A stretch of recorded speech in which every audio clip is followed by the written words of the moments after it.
El salvaje oeste ha sido retratado durante décadas como un territorio de aventura, duelos y libertad, un espacio donde la ley era frágil y la violencia formaba parte de la vida cotidiana. Sin embargo, detrás del mito, existió una realidad mucho más compleja. Bandas organizadas, robos a gran escala y figuras que sembraron el miedo en pueblos enteros. Algunos nombres pasaron a la historia como leyendas, otros como auténticas amenazas. Fueron figuras que combinaron violencia, carisma y una capacidad notable para escapar de la justicia.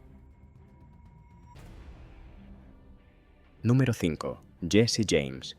Jesse James es, probablemente, uno de los nombres más conocidos del oeste. Su fama se construyó tanto por sus acciones como por la forma en la que fue presentado ante la opinión pública, en una época en la que la prensa empezaba a jugar un papel clave en la construcción de relatos. Durante la década de 1860, tras la Guerra Civil estadounidense, Jesse formó junto a su hermano Frank una banda dedicada a asaltar bancos, trenes y diligencias. Pero sus orígenes en la violencia se remontan incluso a la guerra, cuando participó en grupos irregulares que operaban en la frontera entre el norte y el sur. Su actividad se desarrolló principalmente en estados como Missouri y Kansas, en un contexto marcado por tensiones políticas, venganzas personales y una autoridad aún débil. Este entorno facilitaba la aparición de figuras como James, capaces de moverse entre la criminalidad y ciertos apoyos locales. A diferencia de otros forajidos, Jesse James fue retratado en ocasiones como una especie de rebelde contra el sistema, casi como un símbolo de resistencia para sectores del sur derrotado. Algunos periódicos llegaron a presentarlo como un justiciero, lo que contribuyó a alimentar su popularidad. Sin embargo, la realidad era mucho más directa. Sus asaltos eran operaciones planificadas, ejecutadas con rapidez y, en muchos casos, con un alto grado de violencia. No dudaban en utilizar la fuerza para asegurar la huida, lo que provocó numerosas víctimas y aumentó la presión de las autoridades. Durante años logró evadir la captura, apoyándose en una red de contactos, el conocimiento del terreno y la falta de coordinación entre las fuerzas del orden. Su figura fue creciendo hasta convertirse en uno de los hombres más buscados del país. Su historia terminó en 1882, de forma abrupta. Fue asesinado por Robert Ford, uno de los miembros de su propia banda, en un intento de cobrar la recompensa ofrecida por su captura. Un final que, lejos de cerrar su historia, contribuyó a consolidar definitivamente su leyenda. Número 4. Billy el Niño. Billy el Niño es otra de las figuras más icónicas del oeste. Su vida fue breve, pero lo suficientemente intensa como para convertirlo en leyenda. Murió con apenas 21 años, pero en ese tiempo acumuló una reputación que lo situó en el centro de uno de los episodios más tensos del territorio. La Guerra del Condado de Lincoln, un enfrentamiento entre grupos económicos rivales por el control del comercio y la influencia política en Nuevo México. En ese contexto, Billy pasó de ser un joven marginal, marcado por la inestabilidad y la falta de recursos, a integrarse en uno de los bandos en conflicto. La violencia no era una excepción, sino parte del día a día, y él terminó participando activamente en enfrentamientos armados que dejaron un número significativo de víctimas. Su habilidad con las armas y su capacidad para moverse con rapidez le permitieron evitar la captura durante años. No era solo un pistolero, era también alguien capaz de adaptarse, esconderse y aprovechar las debilidades de sus perseguidores. Finalmente, fue detenido por el sheriff Pat Garrett. Sin embargo, protagonizó una fuga que reforzó aún más su fama. Logró escapar de la custodia tras un enfrentamiento en el que murieron 2 agentes, consolidando su imagen como un fugitivo difícil de detener. Su historia terminó en 1881, cuando Garrett logró localizarlo y abatirlo en la oscuridad de una vivienda, en un episodio que aún hoy sigue generando debate sobre los detalles exactos. A partir de entonces, su figura fue alimentada por relatos, exageraciones y reconstrucciones que lo convirtieron en uno de los grandes símbolos del oeste. Número 3. Butch Cassidy y el Wild Bunch.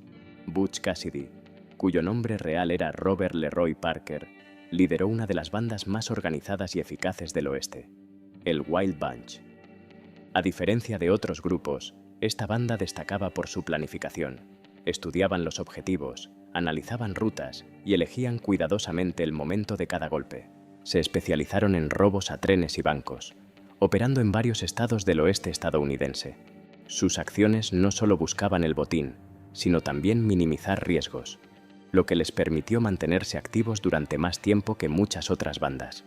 Entre sus miembros se encontraba Sundance Kid, uno de los colaboradores más cercanos de Cassidy, y una figura clave dentro del grupo. Su asociación se convirtió en una de las más conocidas del salvaje oeste.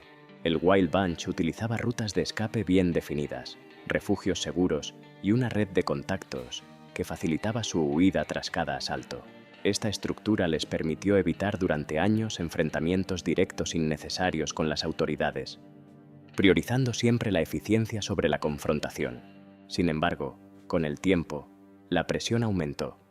Las agencias de seguridad, junto con compañías privadas, intensificaron la persecución, haciendo cada vez más difícil operar en territorio estadounidense. Ante esta situación, Cassidy y Sundance tomaron una decisión poco habitual: abandonar el país. Se trasladaron a Sudamérica, donde continuaron durante un tiempo con actividades similares, especialmente en regiones de Argentina y Bolivia. Su destino final, sin embargo, sigue siendo objeto de debate. Existen versiones contradictorias sobre su muerte, lo que ha contribuido a mantener viva su leyenda. Más que simples forajidos, representaron una forma más organizada y estratégica de operar en el oeste. Número 2. John Wesley Hardin. John Wesley Hardin representa una figura diferente dentro del mundo de los forajidos. No fue un ladrón de bancos, ni un líder de banda en el sentido clásico, sino un pistolero con una reputación extremadamente violenta, alguien cuya fama se construyó principalmente alrededor de los duelos, los enfrentamientos personales y el miedo que generaba su nombre. Desde muy joven estuvo implicado en conflictos armados. Creció en el sur de Estados Unidos durante los años posteriores a la Guerra Civil estadounidense, en un entorno marcado por la violencia, las tensiones raciales y la escasa presencia de la ley en muchas regiones. Con el tiempo desarrolló una fama basada en su rapidez con el revólver y en su carácter impredecible. Se le atribuyen numerosas muertes, aunque las cifras exactas son difíciles de verificar y en muchos casos probablemente fueron exageradas por la prensa y por el propio mito del oeste. A diferencia de otros forajidos, Hardin no perseguía necesariamente grandes golpes económicos. Su trayectoria estuvo marcada por disputas personales, peleas, venganzas y enfrentamientos constantes con jugadores, soldados, agentes de la ley y otros pistoleros. Su reputación llegó a ser tan conocida que incluso hombres armados evitaban provocarlo. En muchos lugares, bastaba con saber que Hardin estaba cerca para que aumentara la tensión.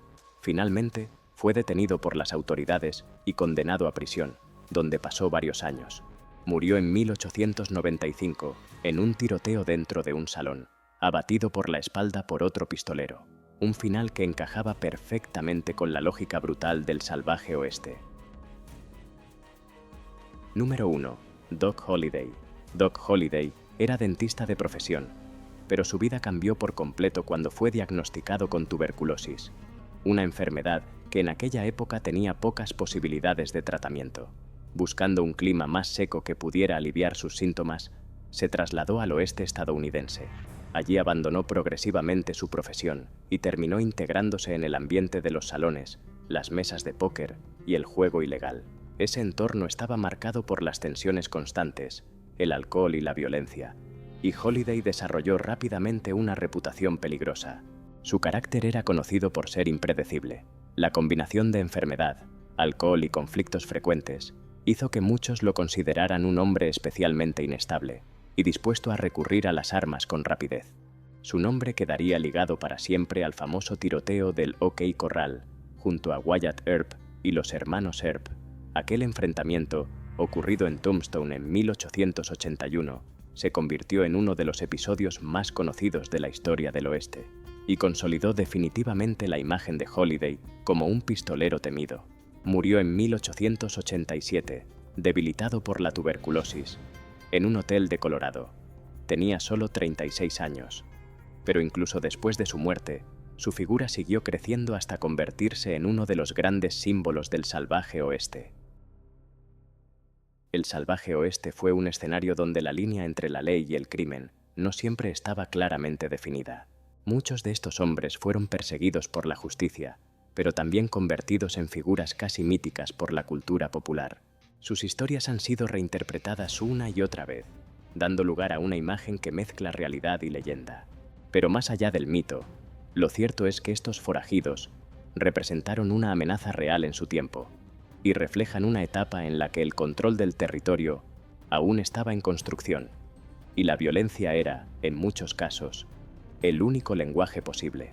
Si el video te gustó, dale me gusta y suscríbete. Nos vemos en el próximo video.